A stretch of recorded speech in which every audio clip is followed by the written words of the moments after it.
30장 인도의 아리아인들, 겐지스강의 여신. 로마가 이탈리아에서 그들의 세력을 키우는 동안 세계의 또 다른 곳, 인더스 유역에서 하나의 위대한 문명이 자라나고 있었단다.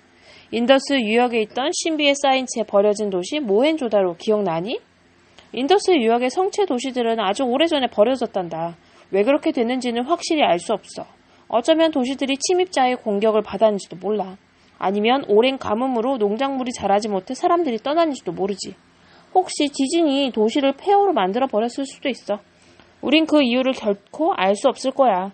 그렇다고 인도에 사람이 살지 않은 것은 아니었어. 인더스 유역의 사람들이 사라진 뒤 새로운 사람들이 인도로 들어와 살았지. 그들은 아리아인이라고 불리었어. 그들은 북쪽, 즉 아시아 지역에서 내려온 사람들이었단다. 아리아 사람들도 메소포타미아 최초의 마을에서 살았던 사람들처럼 농사를 지었어. 그들은 식량을 얻기 위해 농작물을 재배했지. 또한 그들도 고대 메소포타미아 사람들처럼 가축을 키웠단다. 특히 말과 소를 키웠어. 그들은 농사를 짓고 가축을 키우기 위해 물이 필요했어. 그래서 인도에 있는 두 개의 큰 강인 인더스강과 겐지스강 가까이에 자리를 잡았지. 겐지스강은 해마다 범람해 주변의 농경지에 질 좋은 흙을 치러다 놓았어. 마치 이집트의 나일강처럼 말이야.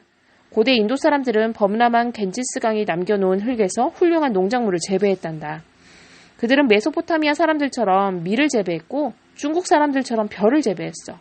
겐지스강이 없었다면 인도 사람들은 살아남지 못했을 거야.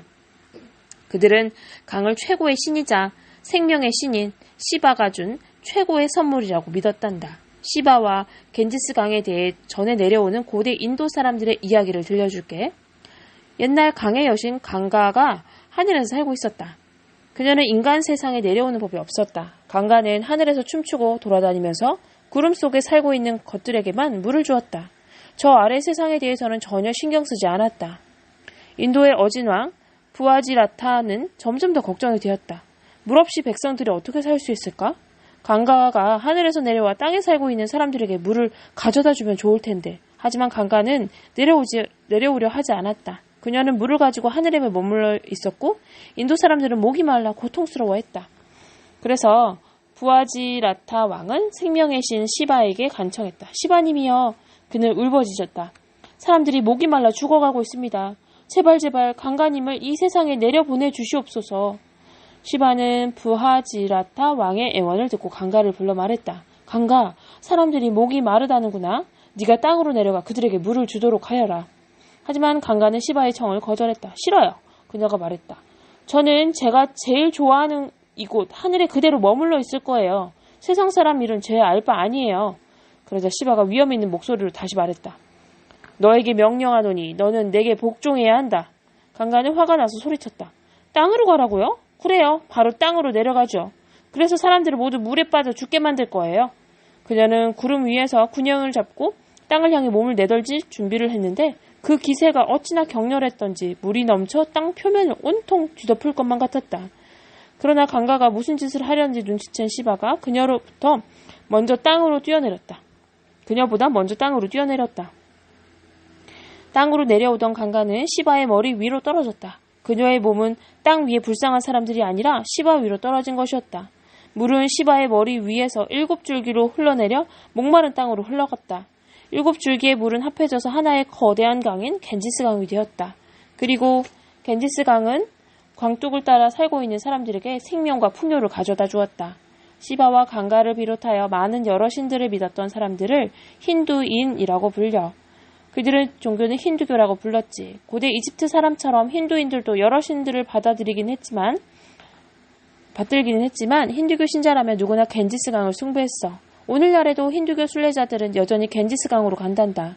해질 무렵이 되면 그들은 강물에 촛불을 띄우고 강의 여신 강가에게 기도를 해. 고대 인도의 카스트 제도. 고대 인도 사람들은 시바와 강가를 비롯해 여러 신들을 숭배했어. 힌두교라는 그들의 종교는 이 신들이 세상을 창조했다고 가르치고 있어. 리그베다라고 하는 힌두교 경전은 태초의 생명이 어떻게 시작되었는지에 대해 힌두인들에게 전하고 있단다. 리그베다에 이렇게 쓰여 있어. 아주 오래전 우주에 거인 하나가 살고 있었단다. 그의 이름은 푸르샤였어. 그는 1000개의 머리, 1000개의 눈, 1000개의 발을 가지고 있었지. 신들이 푸르샤를 보고 말했단다. 이 거대한 인간을 이용해서 세상을 만들자. 그래서 신들은 프류사의 머리를 하늘로, 눈을 태양으로, 다리는 땅으로 변하게 했어. 그의 숨결은 바람이 되었지. 그리고 그의 몸에서는 각기 다른 4종류의 사람들이 나왔어. 맨 처음 나온 사람은 가장 중요한 사람들로 브라만 계급에 속하는 제사장들이었어. 브라만 계급은 프류사의 입에서 나왔단다. 그들은 영리하고 현명한 자들로 세상에 나올 때부터 인도에서 가장 존경받는 사람이었어. 그들은 가장 맛있는 음식을 먹고 가장 좋은 옷을 입고 가장 큰 집에서 살았단다. 신들은 프류사의 팔에서 2번째 계급의 사람을 만들어냈어. 고귀한 무사 계급이었지. 그들은 강하고 아름다운 말을 타고 나왔단다. 그들의 일은 적으로부터 제사장을 보호하고 인도를 통치하는 것이었어. 이 때문에 그들 역시 맛있는 음식에다 좋은 옷을 누릴 수 있었지.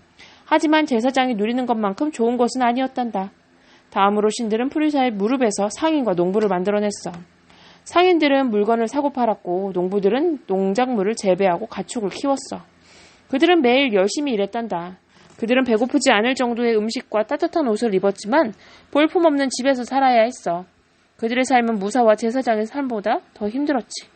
마지막으로 신들은 프류사의 발에 이르게 되었어. 신들은 발에서 미천한 계급인 하인을 만들어냈어. 하인들은 읽고 쓰는 법을 배우는 것이 허락되지 않았지. 대신 그들은 일생 동안 제사장이나 무사, 상인, 농부의 시종을 들어야 했어.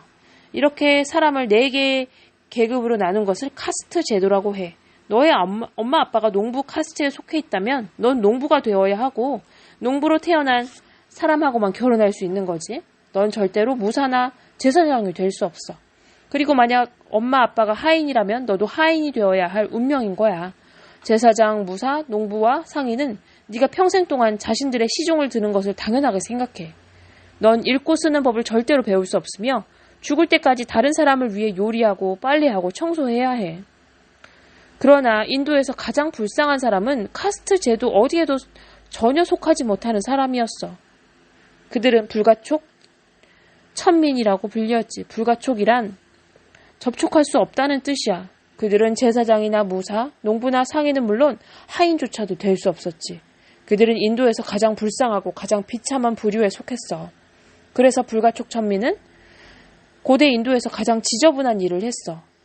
동물 시체 묻기, 거리 청소하기, 들판에서 일하기, 쓰레기 줍기와 같은 일 말이야. 그들은 공중 우물에서 물을 마실 수도 없었으며 내 계급의 사람들과 같은 접시를 사용할 수도 없었어. 힌두인들은 이 천민 계급과 접촉하면 더러워진다고 믿었지. 그들은 더러운 일을 하는 불가촉 천민을 쳐다보는 것도 꺼렸어. 그래서 그들은 밤에만 일을 해야 했단다. 불가촉 천민으로 태어난다는 것은 끔찍한 일이었어. 불가촉 천민은 가난할 뿐만 아니라 끔찍한 대접을 받았지. 아플 때 의사에게 갈 수도 없었고 아이들은 학교에 갈 수 없었으며 커서도 그들이 하고 싶은 일을 할 수도 없었어. 그들은 자신들의 부모처럼 쓰레기를 줍고 들판에서 일해야 했지. 고대 인도에서는 수천 명의 사람이 이 천민 계급에 속했단다. 그들은 다른 계급이 될 기회조차 없었지. 왕이 되기를 포기한 시다르타. 제사장이나 무사를 비롯해 고대 인도의 지배자들은 부유한 삶을 살았어. 그들은 좋은 음식과 음료수를 먹고 부드러운 침대에서 잠을 자고 아름다운 옷을 입었단다. 게다가 원하는 것은 뭐든지 해주는 하인들도 있었지. 상인과 농부는 그리 잘 살진 못했지만 그래도 먹고 살 음식도 있었고 살만한 집도 있었어. 게다가 자신과 가족이 살아가는데 필요한 돈도 있었지. 그러나 인도 카스트 제도의 가장 하층 계급인 하인은 아주 적은 돈을 받고 고된 일을 했단다. 그들은 제사장이나 무사, 농부, 상인이 하기 싫어하는 일을 해야 했어. 하인은 좋은 집이나 옷을 가질 수 없었고 글 읽는 법도 배울 수 없었지. 그리고 천민은 하인보다 더 불쌍하게 살았어. 천민은 하인과 친구라도 될 수 없었어. 그저 서로에게 말을 건네는 정도만 겨우 허락되었지. 그들은 하루 종일 더럽고 지저분한 일만 했어. 그리고 하루가 끝나 일을 마쳐도 배불리 먹거나 따뜻한 옷을 살 수 있을 만큼의 돈도 받지 못했지. 먼 옛날 인도에 시다르타라고 하는 왕자가 살고 있었어. 그는 태어나면서부터 아름답고 화려한 것들에 둘러싸여 지냈기 때문에 하인과 천민이 얼마나 비참하게 사는지 알지 못했어. 그의 자랑스러운 아버지 슈도나다 왕은 아들을 위해 3개의 궁전을 짓게 하고 1000명의 하인이 시다르타의 손발이 되어 시종을 들도록 했어. 또한 최고의 스승을 불러들여 아들에게 시 쓰는 법, 악기 연주하는 법, 검술, 씨름을 가르치게 했지. 밤이면 시타르타는 아름다운 자장가 연주를 들으며 푹신하고 부드러운 침대에서 잠이 들었어. 아침이 되면 하인들이 침대로 식사를 가져왔지.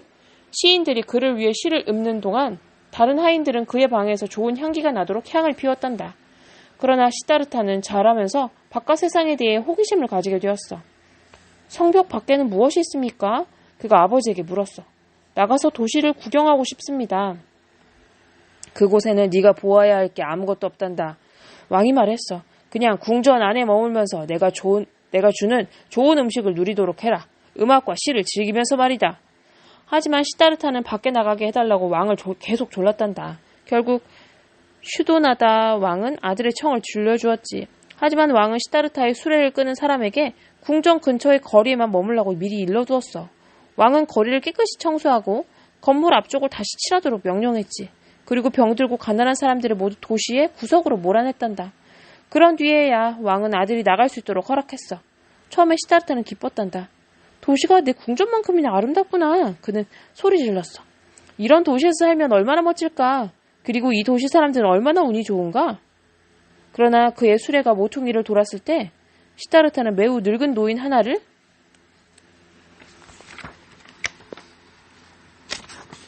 보았어. 그 노인은 두 개의 지팡이에 의지하여 발을 질질 끌며 걸어가고 있었단다. 저 사람은 누구냐? 그는 수레꾼에게 물었다. 저 사람이 왜 저러지? 저 사람은 늙고 가난한 노인입니다. 수레꾼이 대답했어. 앞도 잘 안 보이고 제대로 걷지도 못하죠. 지나가는 마음씨 좋은 사람들에게 구걸해서 겨우 먹고 살고 있습니다. 하지만 사람은 누구나 늙고 힘이 없어지는 법입니다. 시타르타 왕자님도 예외는 아니죠.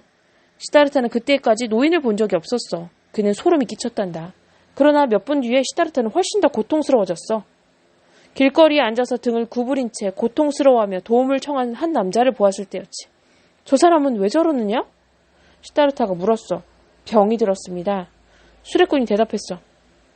하지만 저 사람은 불가촉 천민이기 때문에 아무도 도와주는 사람이 없어서 곧 죽을 것입니다. 죽는다는 게 뭐지? 시타르타가 물었어.